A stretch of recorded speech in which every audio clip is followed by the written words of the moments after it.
Evening Troopers. Wednesday night book club, Mancave book club, and I like this. It's one of my favourite things because I really like books. And I'm talking tonight about Star Trek book, and I don't really talk about Star Trek much on this channel. It's mostly Star Wars, even though Star Trek is my thing. I am by far more of a Trekkie than a Star Wars guy, by any measure. And the book I want to talk to you tonight, I genuinely recommend you get it. And if it is on Amazon, because a couple of books I spoke about, I tried to put a link in Amazon underneath, and they weren't for sale. So if it is, I'm going to put a link underneath. But I got this from the works, and it is really good. It is a book about Star Trek costumes, and this is all of them.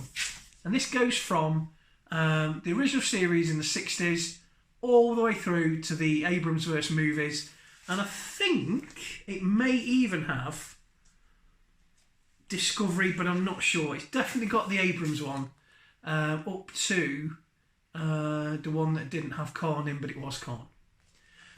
So I really like it. It's full. There's a couple of screenshots here of some of the really nice artwork.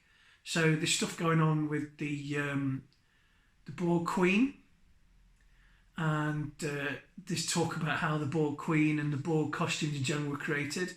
And then there's stuff from a couple of Star Trek movies and some of Spock's costumes and things like that. And it just goes through showing they're really nice production photos, and there's behind the scenes production information as well.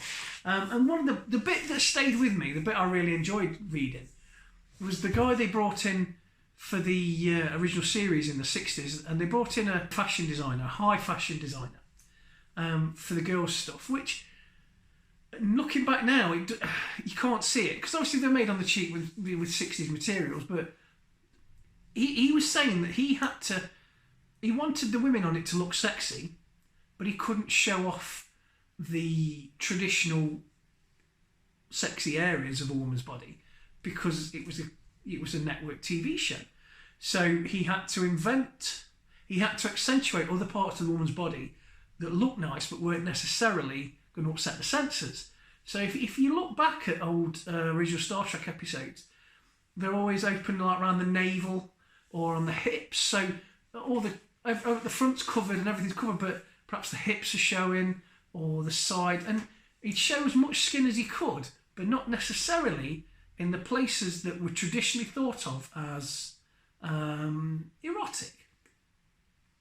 But they had such beautiful women on the show that they did look nice, and it influenced some mainstream fashion as well because of that kind of 60s spacey era that it was in anyway. So I bought it from the works a couple of years ago.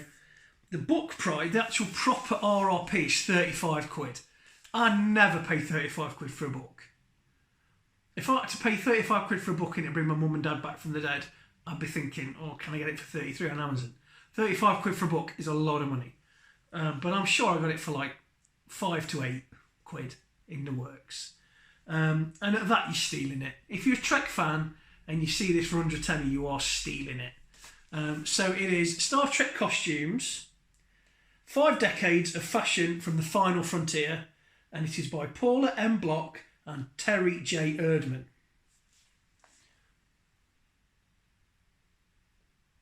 And if you're a Trekkie, it's mint. It really is. So that's what I recommend. And I've got a few other Star Trek books, so I'm not talking about them now. But if you see that, I'll drop on it. So as usual, please like and subscribe if you haven't already and you enjoyed what you saw here. I've got to burp on every video, it's like a trademark now. Like and subscribe if you enjoyed it, and follow me on Twitter, Instagram and all that that's underneath. And please check back and you might see something else you enjoy. So in the meantime, keep reading books, and I hope you enjoyed this video, and I will see you next time.